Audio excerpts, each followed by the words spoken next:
amigos y amigas del canal de YouTube de la Delegación de Deportes del Ayuntamiento de Gines. Un día más estoy con todos ustedes para hablaros de alimentación, nutrición, dieta equilibrada, consejos nutricionales, etc. Hoy quiero hablaros de dos enfermedades muy graves que desgraciadamente están instauradas en la sociedad desde hace muchísimos años. Se trata de la anorexia nerviosa y la bulimia. Como digo, estas dos enfermedades afectan mucho y más a personas adolescentes, sobre todo a mujeres, a niñas. Pero también es verdad que está cada vez afectando más a personas que superan los 30 años de edad. Como digo, es una enfermedad que afecta más a mujeres que a hombres, pero que también hay muchos hombres que están siendo víctimas de este tipo de enfermedades. En el tratamiento de este tipo de enfermedad es muy importante el acople de la familia, el apoyo de la familia, la comprensión, la comunicación entre los adolescentes y los niños y la propia familia. Los niños y las niñas de corta edad, muchos empiezan en el colegio a ser insultados por sus propios compañeros porque muchos de estos tienen a lo mejor un poco de sobrepeso. Son niños un poco más gorditos, son niñas un poco más gorditas y, como digo, sufren el bullying, el acoso de sus propios compañeros. Estos niños, estas niñas, se preocupan por su imagen entonces. Se aíslan, dejan de comer, esconden el problema que tienen, no se sienten con la confianza de contar estos problemas y es donde realmente hay que erradicar este tipo de problemas. Como digo, la familia es muy importante, es el pilar principal y básico de un buen tratamiento.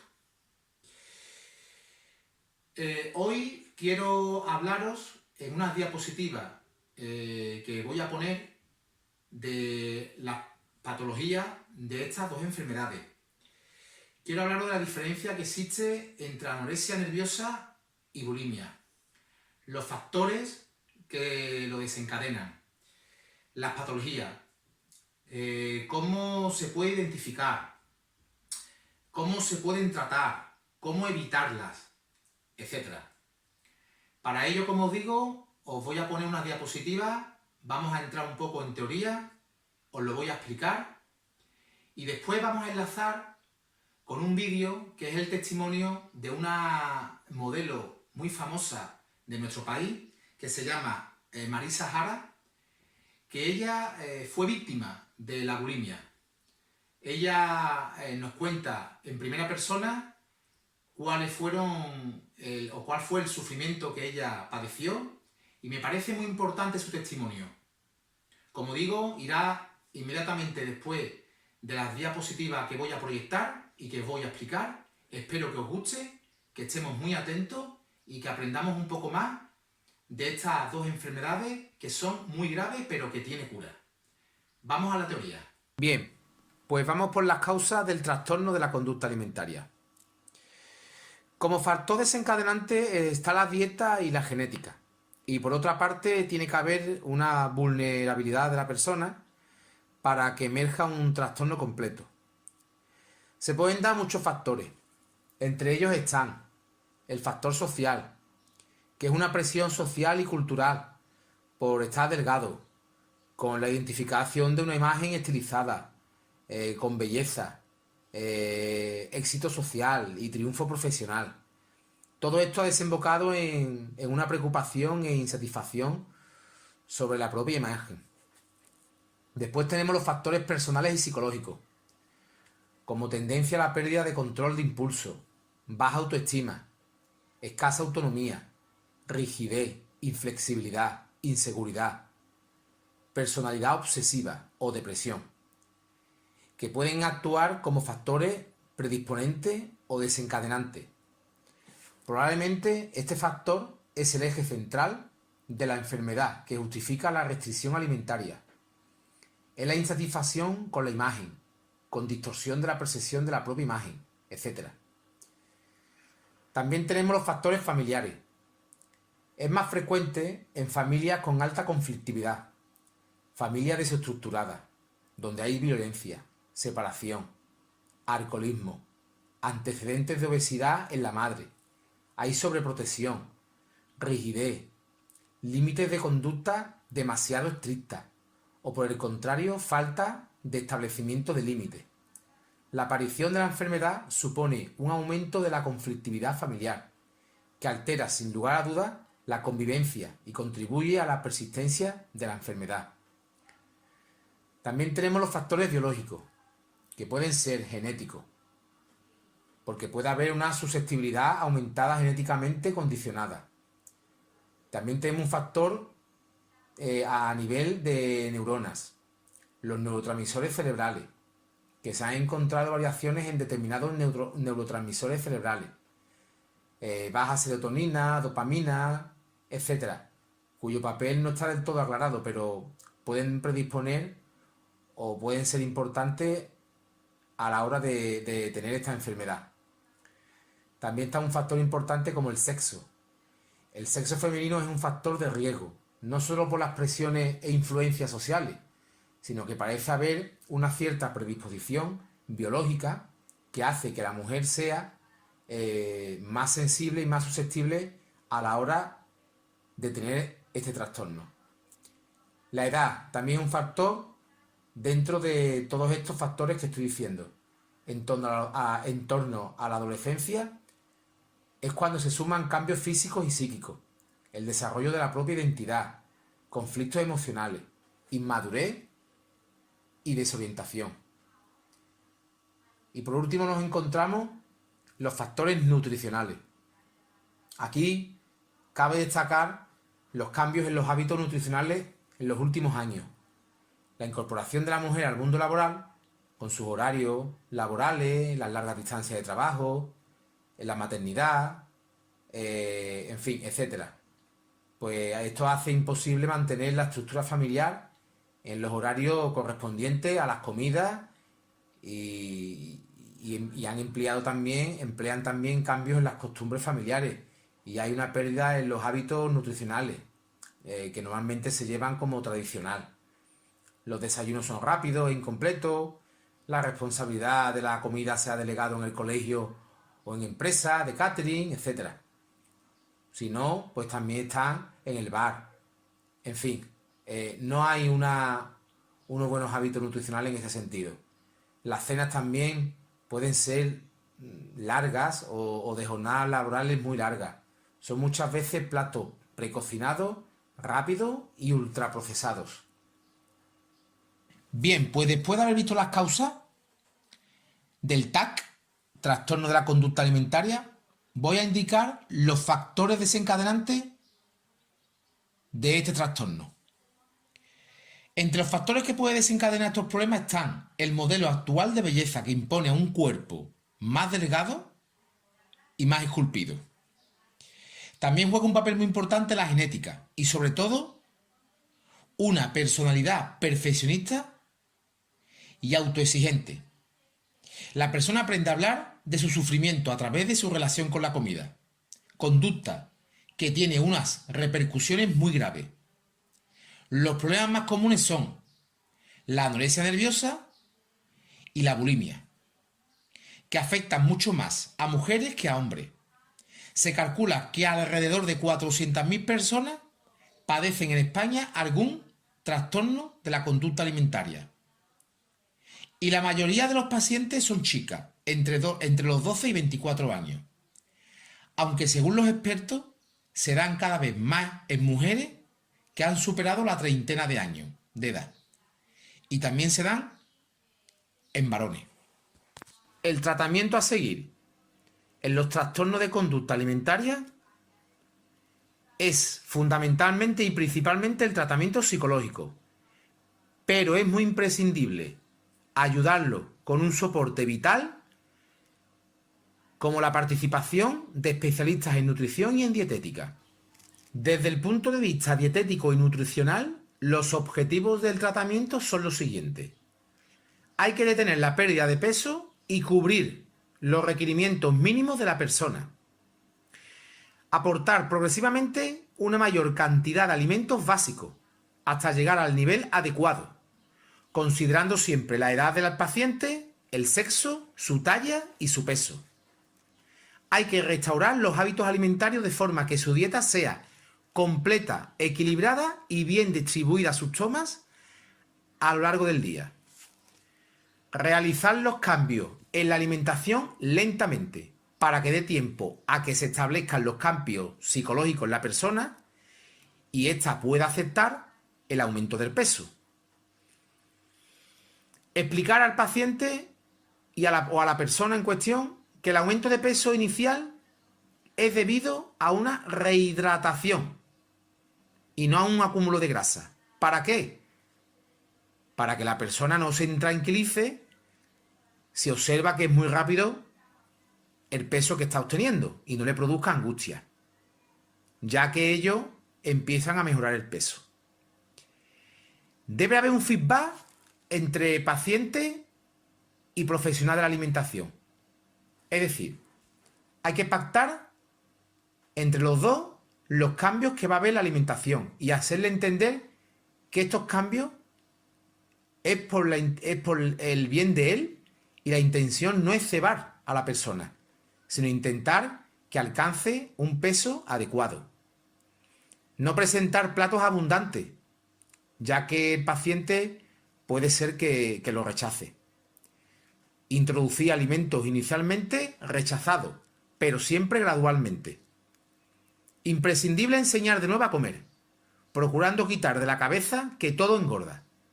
La educación en la nutrición forma parte del tratamiento sin lugar a dudas. Bueno, pues vamos a ver la diferencia que existe entre anorexia nerviosa y bulimia.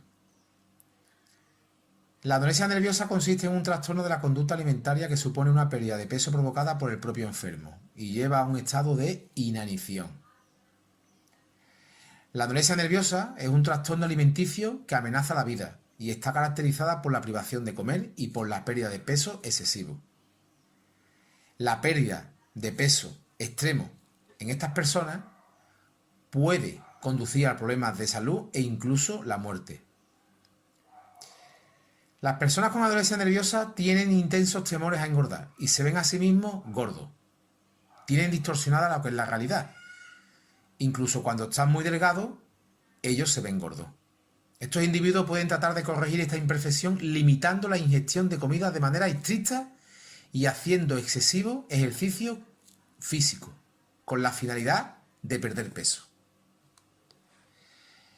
Y ahora vamos a ver lo que quiere decir o la diferencia que hay con lo que es la bulimia. Su característica esencial consiste en que la persona sufre episodios de atracones compulsivos, seguidos de un gran sentimiento de culpabilidad y sensación de pérdida de control. Suele alternarse con episodios de ayuno o de muy poca ingesta de alimentos, pero al poco tiempo vuelven a sufrir episodios de ingesta compulsiva. Un atracón, ¿en qué consiste? Pues en ingerir en un tiempo inferior a 2 horas una cantidad de comida muy superior a la que la mayoría de individuos normalmente podrían comer o comerían.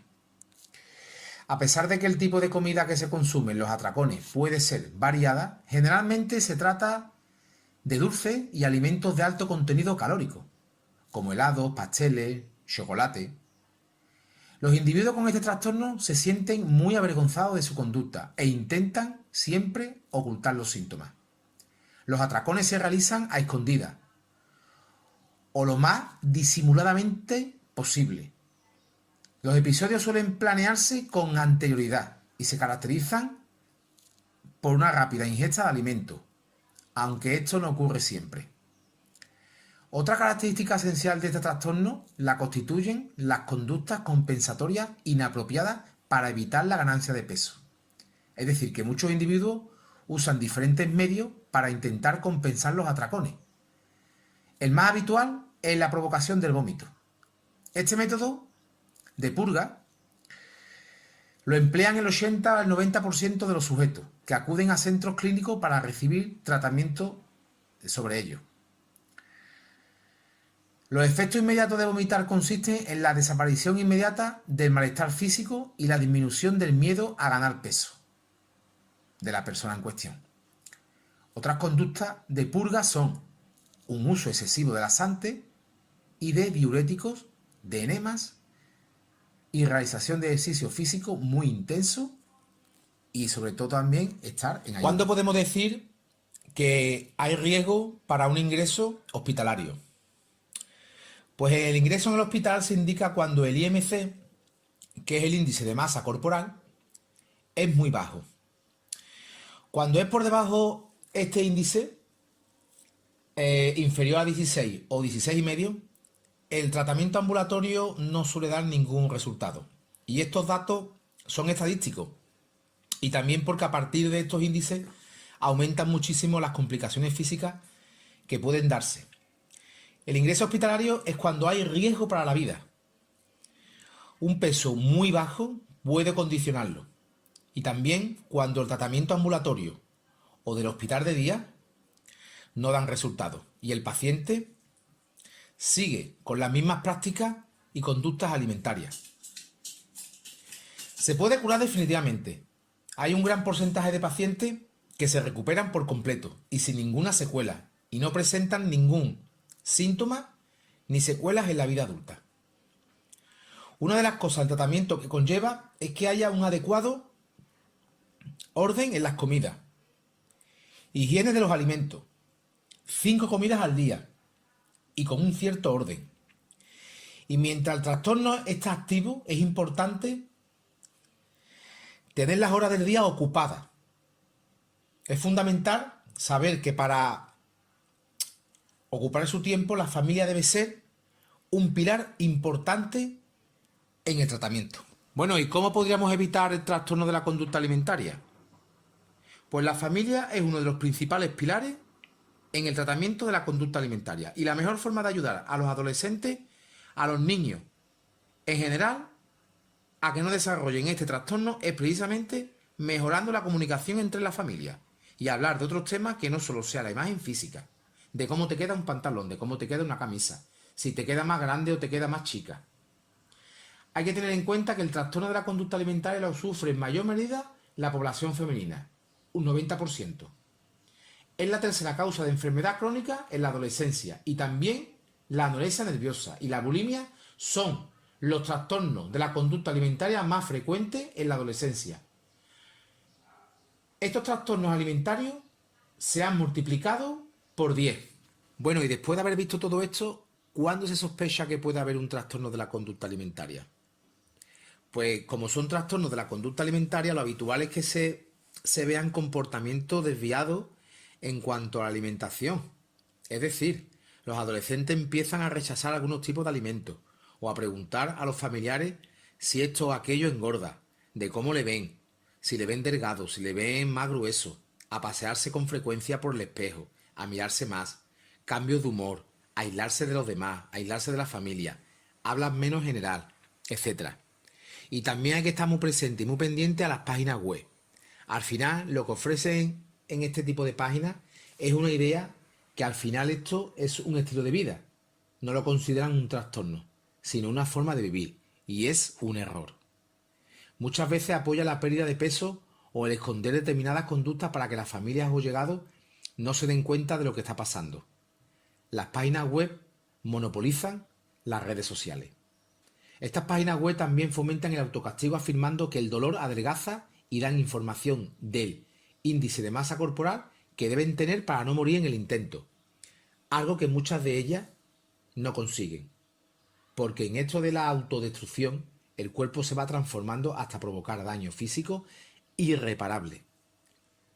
Lo que deja secuelas en la salud para toda la vida. Más de 100.000 adolescentes visitan este tipo de páginas que mandan mensajes erróneos. Es importante un buen diagnóstico en el trastorno de la conducta alimentaria. Hoy día existen analíticas bastante orientadas. El proceso también es ir tomando decisiones siempre buscando en consenso con el paciente, mostrándole los problemas a los que realmente se enfrenta su situación. De manera que puede ser un proceso a veces largo, a veces más corto, pero nunca es rápido. La impaciencia nunca ayuda, pero se puede curar.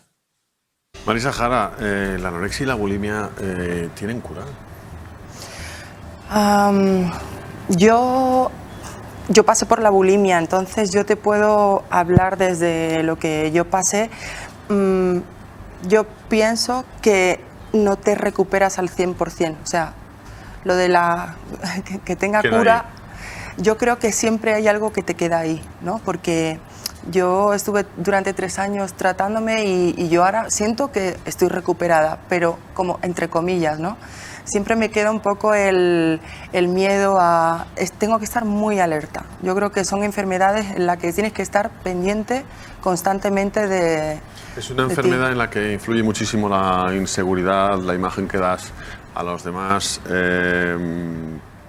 ¿Cuál es el primer momento en el que tú ves que esa angustia diaria por mantener un peso, por comer a la vez, te lleva a decir estoy enfermo? O sea, ¿qué puede ver un padre o alguien que nos esté viendo para saber que ese es el momento? Pues, o sea, yo creo que tu comportamiento cambia bastante, ¿no? Incluso tu carácter, estás como más susceptible. Yo me ponía un poco, a veces, de mal humor, más sensible. Luego, siempre obsesionada con el tema delgadez, la comida, todo lo que es relacionado al peso y tal, siempre obsesionada. Yo también, claro, tenía mi trabajo como modelo que me metía muchísima presión, ¿no? Te ayudaba mucho a que la situación empeorara. Exacto, o sea, no me ayudaba nada el trabajar como modelo, al contrario, me metían muchas presiones e incluso cuando me ponía a dieta y bajaba 3 kilos nunca era suficiente, siempre me decían que necesitaba bajar más porque seguía estando gorda, ¿no? Pesando 52, 53 kilos, entonces es como que yo a día de hoy tengo que estar, te digo, muy pendiente y luego es fácil y no, porque como he estado comentando antes, una persona cuando tiene un trastorno de alimentación es como que se vuelve más inteligente, más vivo, ¿no? Para ocultar todo, para hacer trucos, para que no te pillen. Y cada vez que acabas de comer te puedas ir al baño y nadie sospeche que has ido a vomitar. Exacto, pero bueno, el terminar de comer e ir al baño, yo creo que para los padres debe de ser algo... Una pista indicativa de lo que está ocurriendo. Sí, y cuando sales del baño el color de los ojos rojos e irritado, porque claro, del esfuerzo, ¿no? Eso es que mi madre me lo notó así, con eso. ¿Quién es la persona que más te ayuda o qué es lo que más te ayuda a salir? La familia. O sea, a mí lo que más me ha ayudado ha sido la familia, que han estado pendiente de mí en todo momento. No me han dejado ni un segundo sola. Hemos ido a bastantes psicólogos, psiquiatras. Me han puesto en manos de un equipo de nutricionistas y bueno, con un equipo grande pues he conseguido salir como al 95%, siempre dejo ese 5% de... Y ahora eres modelo de tallas grandes, que deberían llamarse tallas normales, porque la mayor parte de la población bueno, pues está en esa talla, ¿no? Que seguramente es una de las cosas que hay que cambiar, la percepción social. Nuestro modelo social estético es un esqueleto, no es un cuerpo. Bueno, el que se proyecta, Santi, el que creo que de las personas normales jamás diríamos de personas como ella o como tantas otras que les sobra peso. Es decir, una cosa es lo que se proyecta en el mundo de la moda o a veces en los medios de comunicación, pero para la gente normal, lo que nos parece anormal muchas veces es la delgadez que se les exige y que se les impone. Las propias declaraciones de Marisa, que las hemos leído, decía que quería comer, pero también quería estar en las portadas. ¿Hasta qué punto realmente eso es incompatible? Porque casi podría ser otro título para el libro, que es o la portada o la vida. De verdad, tiene que ser así, o sea, eso es tan terrible. Sí, es que claro, era todo el tiempo una contradicción. Porque claro, yo, o sea, desde que tengo 15 años me he dedicado a la moda. Siempre ha sido mi trabajo. Entonces, que tu trabajo claro, te vida. Exacto, me exija el estar siempre en 50 kilos o menos, o en una talla 36, teniendo la constitución y la altura que tengo, pues era todo el tiempo una guerra y una lucha contra mi naturaleza, ¿no? ¿Puedo decir una cosa muy rápida? Sí. Aprovechando que están ellas. Sí. Es que me parece que que es un problema muy grave, además se hace proselitismo de manera descarnada y gratuita para atrapar a los menores en unas enfermedades que sin embargo presentan como unas bendiciones. En un momento he encontrado en Twitter 100 perfiles que animan, y ahora voy a leer una frase, que animan a los niños y a las niñas a disfrutar de la anorexia y la bulimia. Y dicen cosas como la siguiente: los huesos definen la belleza, hasta los 30 kilos no paro.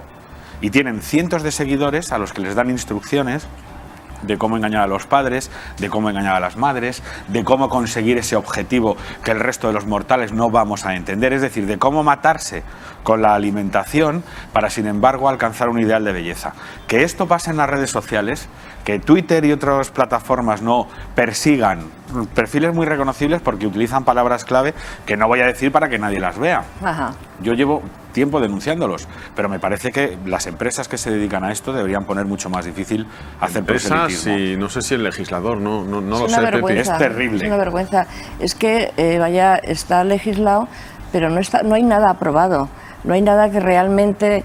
Sí cierran algunas páginas, evidentemente, pero es que al otro día han abierto. Si Claro. cierran hoy 5, mañana abren 10. Entonces, con esto no Pues es muy puertas al difícil campo. luchar siempre y cuando el gobierno realmente no se involucre en esto. Es un tema tan duro, tan grave y tan importante que está destruyendo a muchísima juventud Y a muchísimas familias. y muchísimas familias. ¿Qué Porque es lo que es como- pedirías tú desde la asociación? O sea, ¿qué creéis que hace falta para luchar contra esta enfermedad? Pues evidentemente lo que hace falta es un tratamiento multidisciplinar, que estén de acuerdo, Nutricionista, psicólogo, psiquiatra... todo, que esté todo unido y que estén todos de acuerdo en un mismo lugar, porque es muy complicado y muy difícil que un afectado vaya a un nutricionista, si le hace falta, a un psicólogo, pero que no estén un psiquiatra, etcétera, pero que entre ellos no estén coordinados. Cada uno manda a su manera y a su aire, y es una Crear unidades específicas unidades en los especiales, hospitales. pero para que totalmente tengan un cuadro desde el principio hasta el fin. ¿Cuál, Y que- cuál es el número total de gente que padece esta enfermedad en España? ¿Se sabe aproximadamente? Mira, Porque hay muchos no declarados, lógicamente. Claro, es que no podemos decir, porque hay muchísima gente que sigue con, con esta enfermedad y nunca lo dice, Que es mortal. que es mortal. Esa es otra, es una enfermedad muy grave, no es una enfermedad de que si quiero comer o no quiero comer, es algo psicológico, y es muy importante que se coja a muy debido tiempo, o sea, es decir, cuanto antes se afronte esta enfermedad, antes se saldrá de ella. Vamos a ver cuál es el testimonio, porque hablamos siempre de la anorexia y de la bulimia, pensando en que los pacientes en este caso son mujeres, pero vamos ahora con la historia de un joven que durante 13 años padeció anorexia.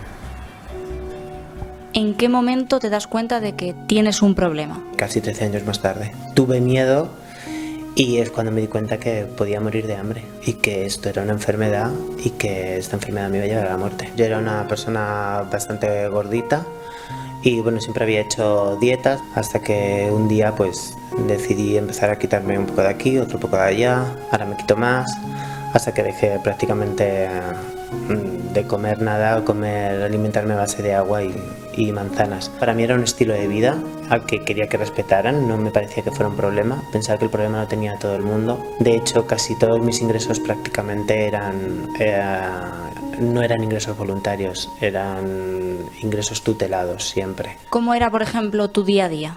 Una obsesión. Mi día a día era una obsesión. A lo mejor perdía el conocimiento en la calle o perdía el conocimiento porque no llevaba días sin comer. Y cuando te pasaban esas cosas, tú aún así pensabas que estabas haciendo las cosas bien. Era un signo de que lo estaba haciendo bien. Llegaba, para no sentir hambre, llegaba a autolesionarme para que el dolor no me quitara la sensación de hambre. Incluso hacíais apuestas por internet para ver quién perdía más peso. Intercambiabas pues consejos, pues haz esto o tienes que hacer esto, o intercambiábamos fotos, incluso había canciones, vídeos, había un credo.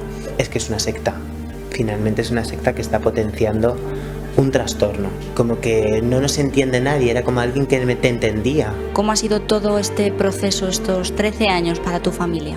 Eso ha sido durísimo, porque ya de últimas lo que les quedó es ser espectadores de una muerte anunciada. Da miedo porque te sientes tan identificado, te refugias tanto en ella, es tu... la báscula llega a ser el medidor de éxitos o fracasos. Si has adelgazado es un éxito, si has engordado no vale nada de lo que has hecho en el día, por muy bueno que haya sido. Daniel, ¿esto se cura? Esto es como una adicción, yo lo comparo a una adicción, tienes que tener los pies muy sobre la tierra. Ahora soy consciente de que tengo una enfermedad, no tenía, porque finalmente tienes que tener cuidado, nunca sabes, o sea, no puedes decir, bueno, ya está, yo ya estoy, pero prefiero mantenerme alerta. Bueno, el centro del mundo es una báscula en la que mides tus éxitos o tus fracasos, decía, ¿no? O sea, es todo alrededor de eso y la familia simplemente puede ser espectador de un suicidio. Totalmente, o sea, la báscula es la que desde la mañana es la que te dicta el día, ¿no? O sea, yo me subí a la báscula y depende de lo que pesara, así me iba el día. O sea, si yo había conseguido perder esos 2 o 3 kilos que se me exigían, estaba, vamos, súper contenta y feliz, pero si no había conseguido perder el peso, incluso a lo mejor había puesto algún kilo de más, ni salía de casa, o sea, era tremendo. Habla también de la anorexia y de la bulimia como una secta, ¿no? En el que hay un montón de gente, como nos decía hace un momento Antonio Naranjo, además enseñándonos esos perfiles a los que sigue cada uno de ellos 4.000 o 5.000 seguidores, en los que te dan consejos para autodestruirte. Para autodestruirte. Y para darle belleza a ese proceso. Ajá. O sea, para convertirlo en algo que se le escapa al común de los mortales. No te van a entender, pero merece la pena. Y conectar a gente con esas inquietudes para que se maten poco a poco. O sea, me parece gravísimo. Además es que he tardado 15 segundos en encontrar 100 perfiles de estas características. Si Twitter quisiera, los anulaba en un momento. Me parece tremendo. Yo creo que tanto las empresas como el gobierno siempre van a llegar entre comillas tarde. La legislación, no, quiero decir, ya, pero si no, pues será más difícil encontrarlos. O sea, siempre habrá un resquicio para que ellos llegue. Se encontrarán siempre al final, ¿quieres decir? Claro, que siempre habrá que la prevención entre comillas no es legislativa, sino no coercitiva, que no digo que no sea, pero supongo que la parte más importante, aunque sea muy general, es la educación, la forma de detección en la familia. Es decir, que al final no es tanto te prohíbo que veas las páginas, porque ha habido bulimia y anorexia sin internet. Pero o sea, muchas personas empiezan por ahí. Sí, de verdad, lo del proselitismo. ¿Cómo educativamente luchamos contra una sociedad que tiene unos carteles que compiten? Da igual Twitter, si tú sales y ves modelos que efectivamente para llegar a esa portada han tenido que medio suicidarse, pues lógicamente no puedes hacer nada. Sí, pero a mí me parece que no es tanto el que tú veas o no veas las páginas, es que esas páginas no deberían de estar. No, por supuesto. Es que no deberían de estar, porque hoy en día es muy fácil entrar en la red y hay críos en la adolescencia que entran con mucha facilidad y lo tienen facilísimo, facilísimo. Me parece... Si no lo mandarían por WhatsApp o si no lo mandarían por lo que fuera. Que es que eso es... Sí, pero es que es tienen demasiada facilidad para poder tener acceso a ellas. Y es un daño que se está haciendo tremendo. ¿Y el mundo de la moda ha cambiado en ese sentido o no? Bueno, al final siempre es lo mismo. El modelo que vemos... Imagínate, se ha cambiado que si yo con el peso que tengo ahora y la altura soy considerada modelo de tallas grandes, con una talla 40, pues la verdad es que poco ha cambiado. La talla 40 ya es talla grande. Ya es talla grande. Claro, por eso digo, ¿qué ley? ¿Cómo luchas contra eso? Si es que es un estándar social, desgraciadamente. Claro, yo ya como modelo, al tener una talla 40, ya no puedo trabajar como modelo convencional. Ya paso a ser del otro sector de talla grande, curvy o como lo quieras llamar. Talla normal. Creo, ¿cuántas mujeres hay en España, por ejemplo, que estén en la talla 40 y cuántas en la talla 36? Bueno, ¿Y cuántas mujeres de la calle compran la ropa y tienen la talla de la chica de la pasarela? O sea, es como... Pero esto se arreglaba si a las firmas que utilizan modelos de ese tallaje les preocupara que comercialmente eso fuera un problema ante la opinión pública. Lo que pasa que no lo es. Es decir, en el momento en el que eso ocurra, no se atreverán a utilizar maniquíes cercanos a la anorexia y que encima les resulte rentable. O sea que tenemos nosotros una responsabilidad ahí. Completamente. Yo creo que el debate de esta mañana y muchos más debates deberían de salir para que realmente esto empiece a calar, porque no cala. Es decir, estamos ahora aquí, estamos poniendo esto encima de la mesa, pero después nos vamos y aquí no ha pasado nada. Pues pasan muchísimas cosas, como por ejemplo también hay muchísimos centros comerciales, muchísimas tiendas que también los espejos te están engañando. Es decir, tú te pruebas una prenda y das una imagen en un espejo y luego vas a tu casa. O sea, que estamos más delgados. Estamos más delgados, estamos guapísimos. Y la tienda estamos mejor. Es decir, Estamos peor. es una serie de cosas que Sí, no, por eso digo que es una... Claro. Ya son todos los frentes, ¿no? Claro, No sé. son muchísimos frentes. Entonces, estos niños, estos afectados, estos adolescentes o estas personas mayores, Sí. que también las hay, pues evidentemente si tú no tienes muy claro lo que quieres y cómo estás, pues te hacen mucho daño y vas a tu casa con una depresión que te caes. Está claro. Bueno, pues esperemos que se tomen más medidas para luchar contra la anorexia y la bulimia. Pepe, muchísimas gracias por haber venido. Marisa, Muchísimas gracias. un Yo placer. quiero Muchas decir gracias y enhorabuena por que el soy libro. presidenta de ADANER, que es una asociación en defensa de la anorexia nerviosa y la bulimia, que Ahí tenemos está. nuestra sede, perdonadme, en Comandante Zorita 50. Pues ahí está, para todo el Muchísimas que quiera. gracias a todos Muchísimas por vuestra gracias, sensibilidad. Antonio. Gracias. Muchas gracias, Alberto. Gracias a ti. Volvemos mañana. Hasta entonces. Bueno, pues hasta aquí la sesión de hoy. Espero que os haya resultado muy interesante el tema que he querido tratar con todos ustedes. Espero que os haya gustado la proyección de las diapositivas y el vídeo del testimonio de la modelo española Marisa Jara, que os haya servido para identificar y diferenciar estas dos enfermedades que son muy graves pero que tienen cura. Que estéis pendientes por si en vuestro entorno, tanto en familia, amigos, etcétera, hay conductas extrañas y que puede estar detrás de todo esto algún tipo de enfermedad de estas características. No dudar en acudir al médico.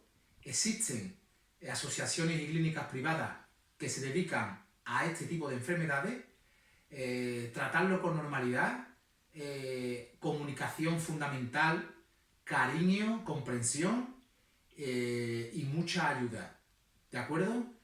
Pues nada, sin más, me despido de todos ustedes y nos vemos en el siguiente vídeo. Venga, adiós.